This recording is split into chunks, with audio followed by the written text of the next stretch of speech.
Hello. Hello. Okay, we are live because it's Monday at noon, and that is what I'm doing with you. How are you? How was your weekend? How's everything going? I hope you're feeling happy. I know I certainly am. I will fully admit, guys, I am opening the doors to my life. I had a tough kind of week or two, I broke up with my mom. That's a tough one. That's a really huge one. We can talk about so many things today, whatever it is that you want to touch on. Do you want to talk about your relationships? Do you want to talk about dating? Do you want to talk about maybe somebody you know that's having an issue, having a problem with something, and you're trying to give them advice and you're wondering, what would I say in this situation? I know we've had people pop up and do that. What's on your mind? It doesn't even have to be about dating or relationships, because I am live here with Rebecca Thomas. Both of us are life coaches. Both of us can guide you through the tough spots in your life. That's why we show up every Monday at noon, because we want to share with you what our specialty is, which is clarifying those tough spots, which is helping you through whatever blockages you might have, whatever might be keeping you back, whatever obstacles you have to overcome.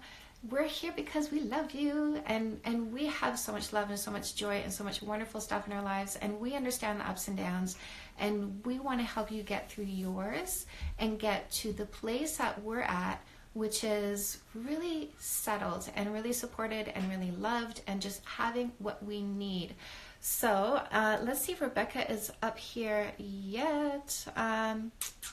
What am I supposed to do here? Tell your friends to watch. Right. Okay. Well, I don't know about that. Let's just see. Oh, hello. Hi. How are you, lovely? Hello. Hello. So we got you guys popping on now. How are you doing? What is your question? What do you want to know? We're just waiting for Rebecca to pop on so that I can bring her in. As usual, Mondays at noon, we do this with you. We take your questions and we give you advice, or maybe give you the advice that you want to give somebody that you love. Just help you through whatever might be weighing you down. Hello, lovely. So good to see you. Do you have a question for us today? I want you to think of us as like a magic 8-ball, and you're going to shake it up and you're going to ask your question, and we will give you the answers that lighten your load, that make you feel a little bit better, that maybe add some excitement because now you got some clarity, you've got some steps, you've got some tools. That is what we are all about, is just giving you things to help you through. Let's just see if Rebecca has popped up yet. Oh, hey, check it out. This is the view on the other side of where I am, guys. Is that not amazing? So where I'm shooting right now is actually in my husband's office. I wonder if you could see Lulu. Let me do this. There's little Lulu right there. This is the room just off of my husband's office. And it's kind of like a sort of like a spare bedroom kind of thing in a way, and he just kind of like keeps his stuff here. And Lulu comes and hangs out with me. Hi, how are you? Good to see some people popping up. So wonderful. Hi, darling. Oh my goodness, Atusa, I love that. How are you today, Atusa? Do you have some questions for us? What can we help you with? That's what we're here for. What's your dear Chantal? In case you don't know, I have a website, canadasdatingcoach.com. I have a blog. I have tons of like Dear Chantal's questions, advice on there. Rebecca is on. Hi, Rebecca. Yes. Sent a request. Thank you very much, Rebecca. Good. Waiting for Rebecca to pop on. I love it, love it, love it. I see you guys are piling in. Hello, Rebecca. How are you? Good. How are you? So good. How is it over there in Grand Rapids, Michigan? It's a little cloudy, but yeah, it's good. Yeah. Did you have Yeah. a good weekend? We had an amazing weekend. We went to Detroit this weekend to see family and friends. So yeah, no complaints. We had an amazing weekend. Nice. What Yeah, about? it's so important to have those social connections. Mm-hmm. Um, So we're waiting for some questions, waiting for Yeah. some people to shake that magic 8 ball, ask us some questions, get us going. Um, did you know that I hosted a speed dating I event on thought it looked Saturday? first off. Say that again, sorry. It looked super cute first off. Oh, I gotta say, I love Value Village because I was wearing this like super gorgeous little Value Village dress I got for like maybe $20 Uh-huh. and everybody was loving it, so that was good. Aw. Um, and we had we had 19 people, we had 7 matches come out of it. Saw that. That's Yeah, great. this this was certainly my most successful event. It was super, super fun. I've never had so many matches in one event. Uh-huh. We did it in a whole new venue. Hey, hey, hey, hey. I see some new people popping up. Guys, we want your question because Rebecca and I, we can chat anytime, but Right. what we really want to do is we want to show you how good we are at giving you clarity. So somebody needs to ask us a question so that we can give you some tools, give you some steps, give you some advice, give you some clarity, give you some Yep. peace of mind. I think that's really what our talent is. Um, yeah, we just want to unleash the goodness that's inside of us. Yep. Just want to share it with Mhm. everyone. They can be as happy as we are. Yes, and that's the whole point, right? Is like we're always infecting each other with our vibes. Uh-huh. And it's either you're going to infect each other with sadness, you know, dysfunction, Mm-hmm. vomiting past pain into your relationship, or you will infect each other with happiness. And that happiness comes from being able to build it up inside of yourself and being able to create it.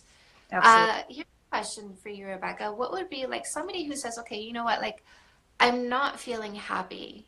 What Mm-hmm. would you tell them? What would be some tips that you'd give them? Um, well, the first thing I would wonder is like what kind of energy they surround themselves with. So, like, what kind of people and relationships are they interacting with on a daily basis? Because that's always a good place to start, or even like aesthetically, your environment. Like, are there things in your house or your apartment or wherever you're staying that make you happy, whether a dog or a cat, or just beautiful things to look at, or encouraging books and content to read. Those are some places I would start, but then just paying attention to like what makes you happy and incorporating more of that. So whether you're looking for an emotional goal and trying to find out like how to reverse engineer making that come up more, or whether it's just the type of activities you participate in, and just really paying attention to what those things are so that you can do more of them. Yes, agree 100%. I'm going to add a few things to that. Yeah. Um, I love how you said environment because, like sometimes we can get overwhelmed by what's surrounding us. Uh-huh. And that can be, did you hear that by the way? I did. Was that Lulu? Yes, Maggie. I'm gonna go get Maggie. Aw. Come on, Maggie. Come on, babies. Ooh. Yeah, so, sometimes the mess around us can weigh us down. Mm-hmm. So even doing like a little bit of cleaning, a little bit of tidying up, just to sort of clear the clutter around you to help clear the clutter inside of your mind. Mm-hmm. But also, I mean, I went through like a super deep depression, and the way that I started pulling myself out of it and the way that I keep myself out of it is doing gratitudes, is making sure that I am appreciating what's around me and just sort of pausing and going, okay, what is it that is beautiful? What Mm-hmm. is it that is worth being grateful for? And Right. then I'll take those moments and just kind of go, and it calms your mind, right? It's kind of like a form of meditation to do that. And usually when people aren't happy, it's because their minds are spinning too much. So it really helps you train yourself to quiet your mind. And that can help create more happiness too. That shrunken amygdala, which is your fight or flight, which is your stress, fear, and anxiety. And sometimes it just goes off on its own because it's so active, because there's so many things in our lives that are stressing us out. And it's like a muscle, right? So every time something legitimately stresses us out, it makes that muscle stronger. But Mm-hmm. then, and some people might not know this, but when you work out, like really actually go to the gym and work out and do those physical things, that workout continues to burn calories after you're done working at the gym, because your muscles are still, I don't know, doing something, right? Creating some form of energy that's still burning calories. So they say, like, you work out not just to make yourself stronger and not just to burn off calories, but like to continuously burn calories and continuously be stronger. And it's the same thing with your amygdalas. The more things stress you out without you balancing it with quieting exercises, the more it's just going to keep creating that stress, fear, and anxiety response, even if there's nothing in front of you making you feel those emotions.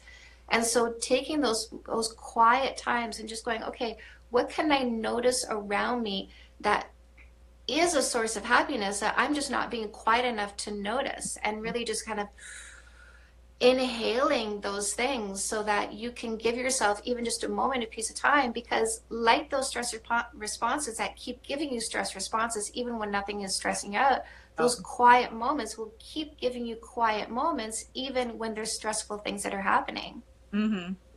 And it's funny too, because talking about the environment, I mean, another reason that it's such a great place to start as far as finding that happiness or more of it, is because we can control so many more things than we usually realize until we really have an awareness of how much we can control. But your environment, your living environment, is someplace where you have access to, you control what's in it, what's around you. So it's a really simple, easy place to start as far as incorporating what you can control and how you want to shift that, and creating such a shift and change, not only in your environment, but in your mind too. Yeah. I want to remind anybody who's watching that we love questions. Mm-hmm. So feel free to ask us questions. Like, it doesn't matter what we're saying. It doesn't matter if it's completely off the topic that we're talking about, because we're just saying stuff to fill in time right now, because we want you to ask us questions. We really want this to be about you. Um, and Rebecca, I love what you said about control, because there's actually been like a topic that's swirling around in my head lately. Yeah. And I've written like a little something about that. And that's like sort of like an ism. I'm going to call it a Chantal ism, which Uh-huh. is pain is unacceptance. Mm-hmm. And where that idea comes from is, if I think of any source of emotional pain, um, anything, and then if I ask myself this question, what am I not accepting? Mm-hmm. Then that source is going to be because there's something that I'm just not accepting. Hey, you Mm-hmm. guys, I see some new Right. people. Ask us some questions, please. We love, love, love questions. We are like the Dear Abbeys of Instagram. Load it on us. Load it on us, you guys. There is nothing you can ask us that is out of bounds. Hello, hello, nice to see you. I mean, listen, if we don't know, we'll say we don't know, but chances are between the two of us, we're going to have Yeah. a pretty good answer for you. Yeah. Yeah. So until somebody pops up a question, can I tell you a little bit about my weekend? Because Yes, dude. it definitely applies to what both of us do. So, with my history, that I found true love not only once but twice now, and part of that is because one of the men that I was seeing very seriously ended up passing away suddenly. But I've remained incredibly good friends. I mean, we're family. His family and I are still super, super close. We always will Oh, have such an amazing connection because of him, and his family is definitely like the gift that keeps on giving. And one of the things that I appreciate about my boyfriend right now so much is the fact that he is not threatened by that part of my past. He is yeah. receiving of it and understanding of it. And I think he definitely appreciates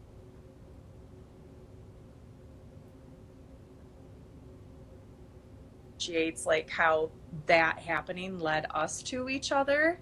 But part of what happened this weekend is he went to the east side of the state with me and was able to meet the family.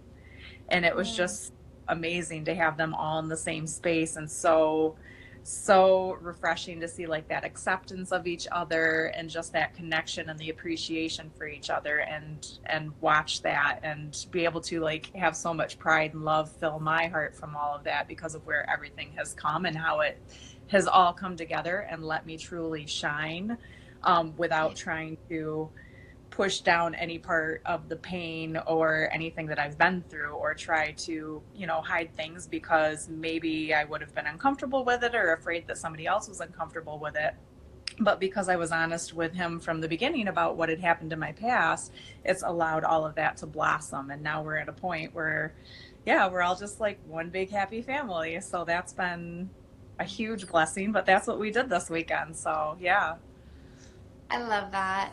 It's such Yeah. a it's such a testament to what good men are. Yes, Mhm. thank you for that heart. Yeah. George said a word of four letters that resumes the meaning of life is love. Love, love, love. Yes. Mhm. Ah, I love that. Uh, a good, good man. You know, Mhm. he's confident, Yep. right? Like, Yep. and that confidence leads him to be able to love you in a very functional way. Mhm. And in that mindset, that functional loving mindset is, I am happy so long as my partner is happy. And I don't actually literally mean that. Like if my Right. husband is unhappy, it doesn't mean I'm unhappy and vice Right. versa. Like, because part of being functional in a relationship is having a handle on your emotions and not Mhm. tying your emotional roller coasters to someone else's ride. And that separation of emotion actually helps you be the pillar of support when they are going through a Yep. downtime because you are sustaining yourself. But a mark of a good man is his desire to see you be happy.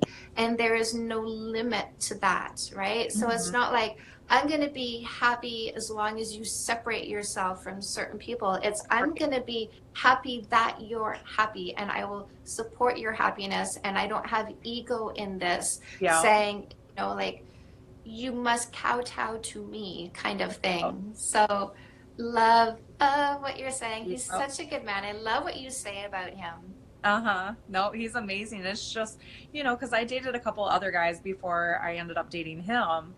Um, and there were definitely times where some of the people were really insecure or threatened about the fact that I had that tie. Like, it's Yeah. not a cut and we weren't married, but at the same time, like we intended on living the rest of our lives together. So it was really, really serious.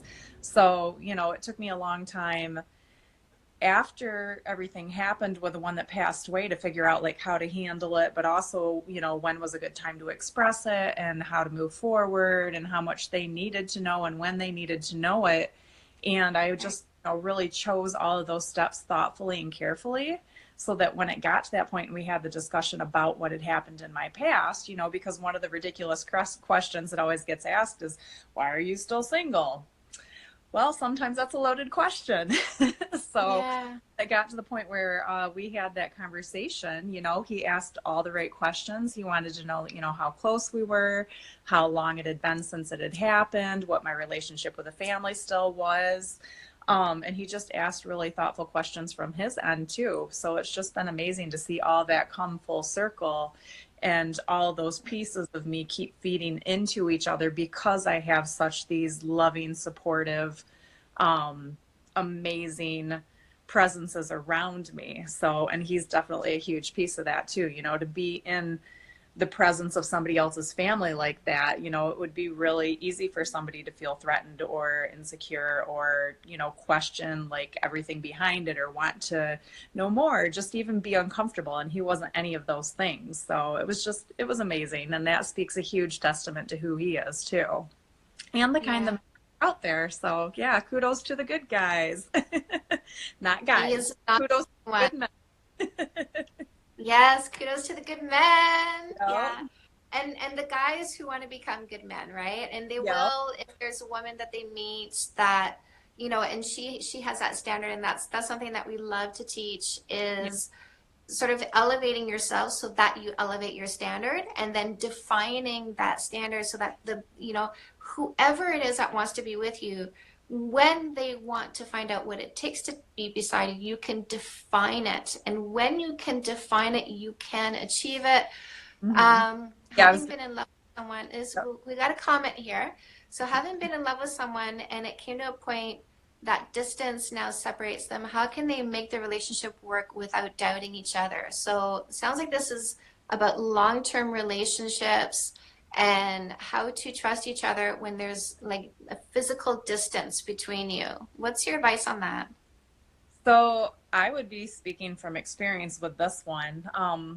When I was in that serious relationship before the tragedy happened, we actually, when we first started seeing each other, we were an hour apart, um, which wasn't horrible, but it wasn't always the easiest either. But then after my brother passed away and I ended up moving even further away, we sat down and had a very intentional conversation around, okay, now we're going to have even more distance separating us, and just being really honest and transparent about, okay, this is what's going to happen. This is what this looks like. Do we want to pursue this or not? So we were really upfront about that part first and foremost.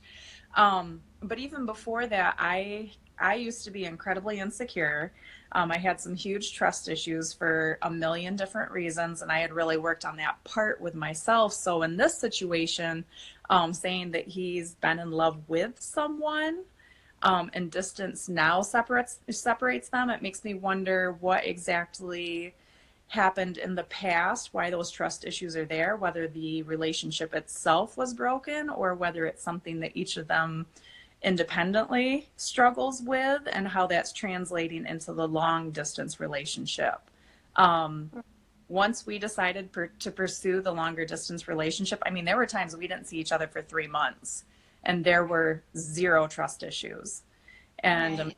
that came from the work we had done on both of ourselves, but also because we were just very transparent and consistent. We were very consistent about contacting each other. We always responded. If something came up, we would acknowledge it, but then say, hey, can I get a hold of you later? We never gave each other a reason to doubt each other. And that was what carried us through. Yeah. Transparency, consistency. Absolutely. Hey, Tara, how are you? Yeah, and that's just the thing. It's first of all, know each other's love language, Mm-hmm. because that way you know how to effectively fill each other's love bank. Yep. If you don't know what your love language is or what your partner's love language is, then go online, Google 5 love language quiz, click on images. After Google gives you the results, you're going to see a 30-question quiz. Print it out, you do it, have your partner do it. That way, whatever that result is, that's what you know to do most Mm-hmm. for the other person. And then transparency, 100%. Be kind to each other's insecurities. Insecurities sometimes are there early, but they can fade over time. But really, insecurity is just a fear of loss. So recognize it as that, and just be kind towards it. Be generous about it, and that consistency. Just Mm-hmm. always keeping your word, right? So if you say I'm going to call you at 4 o'clock, and you're stuck somewhere at 4 o'clock. Manage to get a text or an email out saying, look, I can't do this right now. I love you. I'm going to get to you as soon as I can. And then also, like, it's okay to apologize for even the smallest things, because if small slights, like say you didn't manage to call at 4 o'clock, start the conversation once you do see them, talk to them, FaceTime, whatever, with I'm so sorry, and those little apologies really help keep things on a small scale, because if you miss 3, 4 o'clock phone calls in a short period of time, but you never say I'm sorry, then that lack of apology builds up into somebody feeling like they're not being respected, they're not being appreciated. Um, so just be really super sensitive to each other's emotions, and you'll find that that distance doesn't feel so big. Mm-hmm. And FaceTime as much as possible. And I would say, even on top of that, like, not even just consistency and like emotions and communication, but also looking and being realistic with how much and when you can spend time with each other. So, like, how far is the distance? and then setting up a schedule and honoring it as much as possible where, okay, we're going to FaceTime this time, or we're going to get together physically at this point, and then keeping that consistency, because that also builds that comfort and that trust too.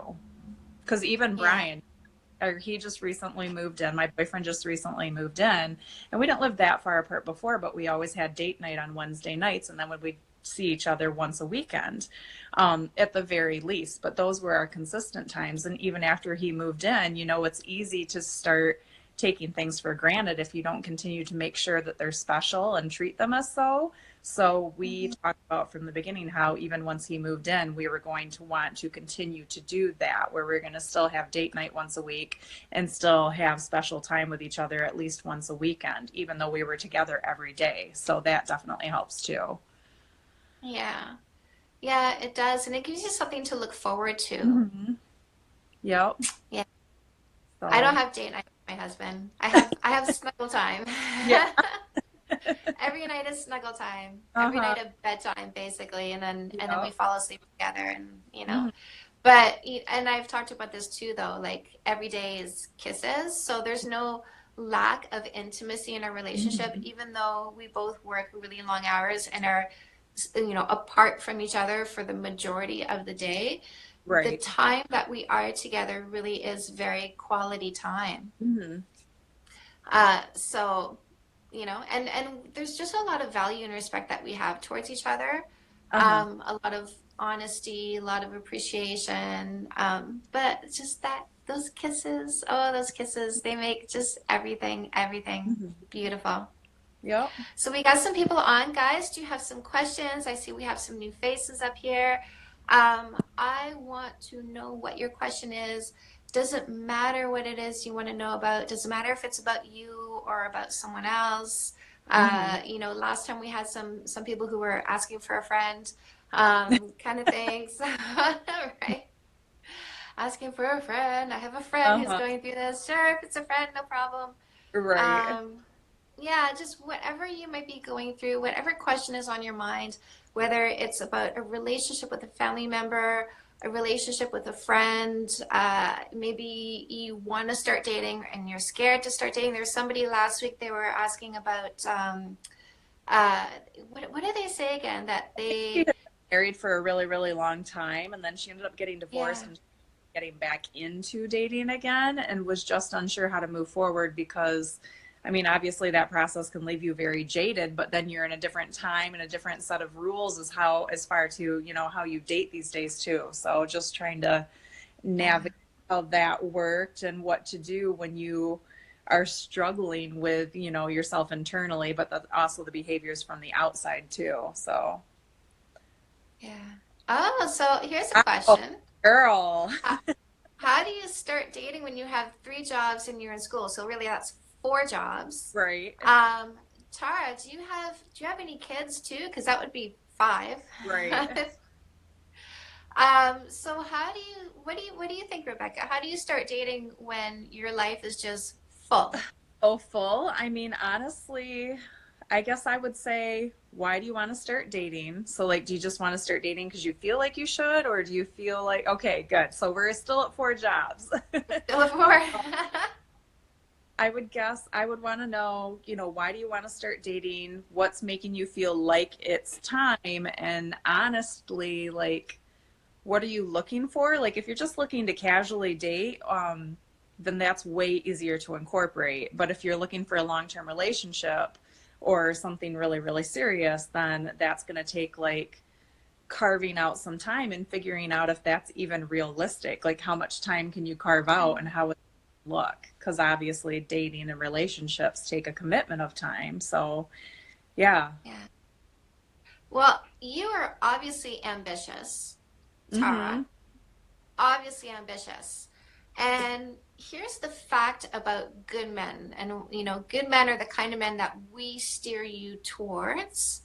Good men are very ambitious, very hardworking. They also have very busy lives. So you would actually be compatible with a good man. There is so much that he would find in common with you, which is your drive, your desires, and your lack of time.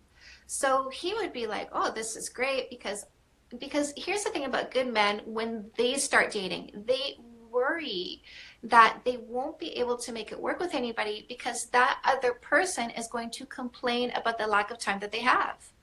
Oh, She's trying to become a paramedic, and it's hard to meet someone who matches my drive. It's exactly what I'm talking about, girlfriend. oh, Yeah. So let's say you have 1 hour a week to get together with somebody. That's perfect because the way that I teach dating is to not rush into anything. My dating rule is no kissing for 3 months, in case you didn't know that yet. So, really, I'm all about the slow burn. I'm all about slowly peeling back the layers, really getting to know somebody before you kiss. Because as women, the biology in our body, the chemical that's created in a kiss tells our brain that we've completed a vetting process and we know everything we need to know, even though we don't. So my motto is see where it goes and then kiss the right one, instead of kissing somebody and then seeing where it goes. So Tara, I'm on your side, and I think that you are perfectly poised to actually meet somebody super freaking fantastic, because he's going to get you and you're going to get him. So here's what I suggest you do. Go put up those online dating profiles and tell me in the comments, have you created any online dating profiles? Are they up right now? And does it say, I am ambitious, I work 3 jobs, and I am in school, and I'm becoming a paramedic, and I love my life, I love being busy, I have all this drive, and I'd love to meet somebody who's on the same level as I am, because men like that will read your profile and go, ooh, this will work for me because I don't have to worry about her being upset that I don't have as much time as she does to mm-hmm. date. Yep, What do you absolutely. think about that, girlfriend? I think, I mean, as far as what you're saying, that's perfectly right, because you want to set that standard. So, hey, I'm a busy girl. I've got a lot of drive, and putting that out there, I mean, that's going to naturally let the people that don't line up with that drop off and start attracting, like you're talking about, the ones that only have a set amount of time, the ones that are looking for other people. They recognize the drive and they respect the drive. So it's automatic that standard. So yeah, that's great. Yeah. Oh, Honestly, like good touch men. profiles down. I'm curious I why. know. Put them back up. I will Oh, try again. Good. oh, Um, uh, your your bio sounds better than anything that oh, what I just threw out at you. Yeah, see, I'm good. I write the scripts, my love. I write the scripts. Anytime that I help people navigate something, I'm giving them the words, right? mhm. And I am the word master. That's why I wrote, guys, like, check it out. Oh, by the way, Tara, so I don't know if you know this. I wrote a bunch of books on dating and relationships. Each book covers a different step. What you want, my love, is no more assholes, because this is a 2-stage vetting process. The first stage is mindset. So, the no kissing for 3 months rule I mentioned, that separates the selfish short-term thinkers and the liars. And it gets them taking themselves out of the equation before you kiss and get confused because now you feel emotionally involved. And then the second vetting process is compatibility. So first get rid of the selfish short-term thinkers so that only the generous long-term thinkers are standing. Mhm. And then you really look for somebody that you're compatible with, and then you pick that partner. But put your online dating profiles back up. Go fishing. Yes, yes, you do. No more assholes. So you're going to find it on Amazon or Barnes and Noble, anywhere that you buy books online, it is there. Um, Put your profiles back up all over, all over. Don't just stay in one lake, because the fish are jumping from one lake to the next, because you never know who's going to give up on one site and then go to the next. So have your profile splashed up everywhere. Make sure your profile picture, that first one, isn't all about, like, it's not boobies, it's not sexuality, it's not cleavage, it's not trying to bring somebody in with your sexiness. I want you to bring them in with a compatible activity. So show yourself doing something that you want to do with your future partner, because if it's too sexy, what you're getting is the trolls, the guys who are trolling for sex, and you're getting a bazillion responses from those. Don't ever answer to anybody who just says, hey, hi, how are you? You're pretty. If it doesn't touch on what it says inside your profile, if he hasn't mentioned anything that you've said in your profile, he hasn't read your profile, which means he's not worth your time because he's not giving you any time already. I want you to be reciprocal. Somebody who does mention something about your profile, Oh, then he's interested in you. Always classy. Love it, girlfriend. yeah. I'm high-fiving you on that one. Um, Uh, what can you tell her? So I know we've talked about this before on some of the other chats that we've had, but she's already a really, really busy girl. And now you're telling her to put profiles on all the dating websites, you know, whichever one she chooses, but cast the net wide. So what can we tell Tara as far as communicating? Because we know that in order to vet those people through that, you have to look through the communications, the correspondences. So like, what are some key points you would tell her to honor her time constraints, but still sift through those and make sure she's looking and talking to the right ones? You're not terrible. That's why we're no, here. not at all. So cute. Number one, don't waste your time, right? Mm-hmm. So if all that's written is hi, hello, you're pretty, how are you, right? Like those one sentence replies that say nothing about what's inside your profile, do not reply. Don't even Correct. bother to go look at their profiles. Sometimes you go, oh, he's good looking, he's cute, let me see what he's all about. No, he's Oh not no, interested in a relationship. Oh no. I can hear you. Well, you can watch the replay. I'm just gonna say I'm gonna type this in. You can watch the Aw. replay. Um, okay. Aw. I know. Okay. So don't waste time. Don't waste any time. Don't go look at the profiles. Those are guys who are just trolling for sex. If you find them attractive, you're going to get caught up in the story. You're going to tell yourself he's good on paper. Oh, good stuff. Good. So you haven't missed anything, Tara. Don't waste any time on anybody who isn't giving you time, anybody who has not read your profile. Don't go look at their profile. That's a waste of time. Only check out the guys who make it obvious that they have read your profile and are responding to something about who you are, that they're not just responding to your looks, right? You want to, engage with somebody who's engaging with you on a mind and a heart level, not just a sexual level. And you'll know the difference based on what they write to you. Guys who are trolling for sex are just copying and pasting that one sentence over and over and over again. They're trolling along the bottom of the ocean to see what they're going to catch, right? Don't fall for those ones. And let me tell you, there's one of the followers that we have on here.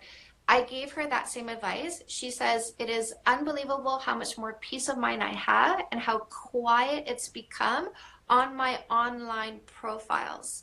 So when you say to the universe, I'm not wasting time with people who aren't responding to me on the right level, the universe goes, let me shut that down for you.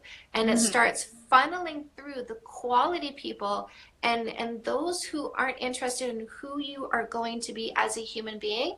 It's like they don't even see you. So just do it. Do it, girlfriend. Get that started. Open the door. Tell the universe what it is that you're looking for, which is somebody like you, and just open those doors and don't waste time on people who aren't in it for the right reasons. Yep. And I can say, like, even from personal experience, you know, it's funny how we connected, you and I, Chantal, but that's part of why we connected, was because so many things that you're talking about I had already done.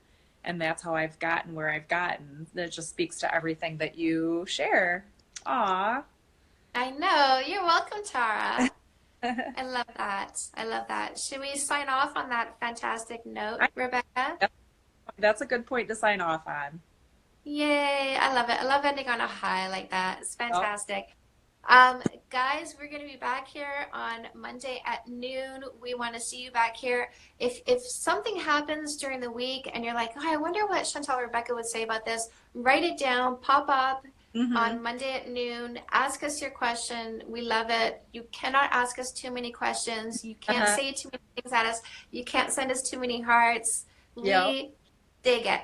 We dig it. Absolutely. So just here to help Yay. them. Yes, absolutely. Rebecca, so much love for you. Thank you for doing this with me. Yep. All right, honey. I'll talk to you later. Okay. Bye, Bye. everybody.